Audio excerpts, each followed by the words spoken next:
आज परत एक रेसिपी शेअर करणार आहे, ती म्हणजे मोठची भाजी. मोठची भाजी म्हणजेच तुमची मटकी, विदर्भात त्याला मोठ म्हणतात.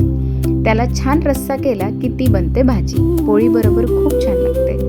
त्याला साधीशीच आपली फोडणी द्यायची आहे. तेल, कांदा भरपूर घालायचा, आलं लसणाची पेस्ट थोडी जास्त घालायची, त्यानंतर कांदा लसूण मसाला, हळद, तिखट, मीठ आणि त्यानंतर आपल्याला रात्रभर भिजत घातलेली मटकी घालायची आहे त्याच्यामध्ये.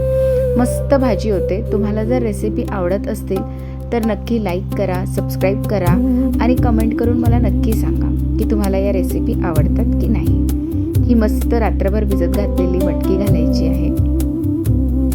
खूप सुंदर लागते ही भाजी आणि कोथिंबीर वरून घातली की आहा, छान शिजू द्यायची. याच रस्स्यामध्ये थोडीशी शिजू द्यायची, त्याच्यामुळे खूप छान स्वाद येतो. पाणी घालायचं, गरम पाणी घातलं तरी चालेल.